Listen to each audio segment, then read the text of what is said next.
This section of the video will show you how to replace the wheel motor for National's 2900, 5110, 5200 QL, 5625, 5700, and 7700 ride-on scrapers. We will specifically show you how to replace the wheel motor for the National 7700 ride-on scraper. First, you will have to remove the wheels.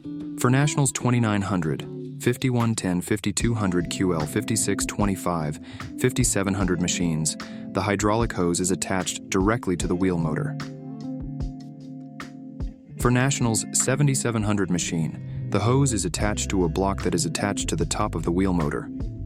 Loosen the fittings that attach to the wheel motor, not the hoses themselves. Loosen these fittings completely and remove this block from the wheel motor.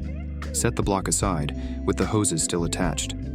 It is important that you loosen these fittings a little at a time, one and then the other, not loosening one completely, so that the hoses do not get loose, that they come off evenly. Remove the fittings that are attached to the wheel motor. Inspect the fittings. Make sure the O-rings and fittings are not damaged. Replace damaged fittings or O-rings. Remove the nuts that hold the wheel motor in place.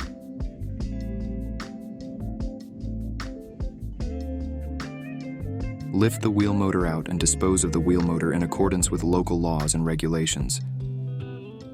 Set the new wheel motor in place. Remove the fitting caps. Attach the fittings to the new wheel motor. Tighten these fittings.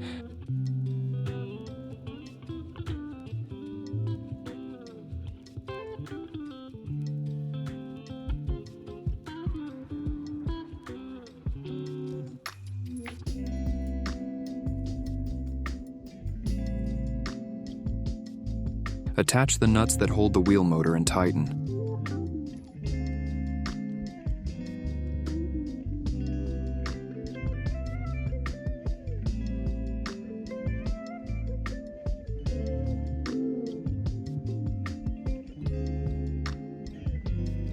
Set the hydraulic block in place. Tighten each fitting a little at a time until it is tight on the wheel motor. Be sure to check for leaks because this is where a leak could occur. Reattach the wheels.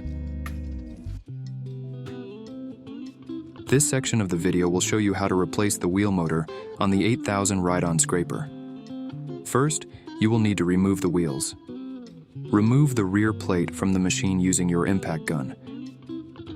Mark the hoses so that you know which hose goes where.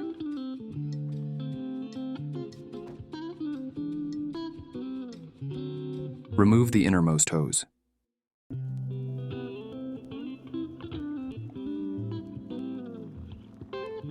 Remove the innermost fitting. Remove the hoses from top to bottom.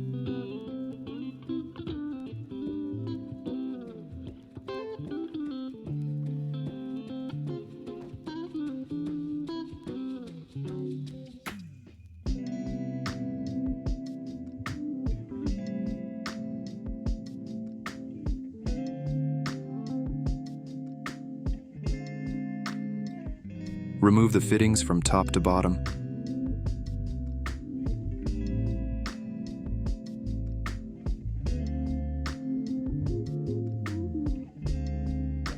Inspect the fittings. Make sure the O-rings and fittings aren't damaged. Replace damaged fittings or O-rings.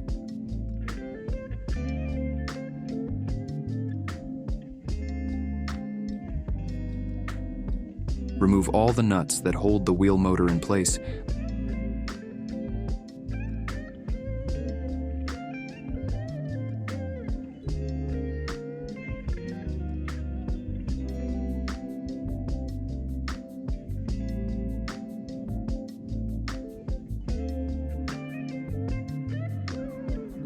Lift the wheel motor out. Dispose of the wheel motor in accordance with the local laws and regulations. Remove the fitting caps from the new wheel motor.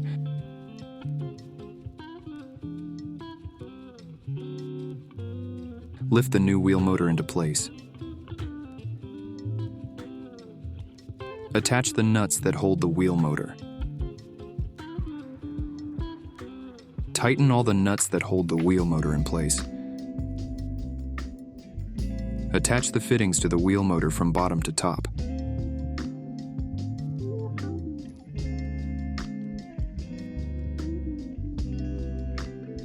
Attach the hoses to these fittings from top to bottom.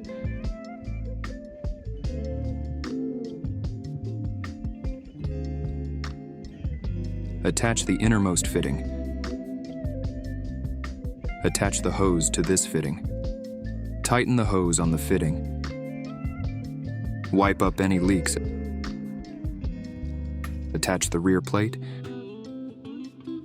Reinstall the wheels.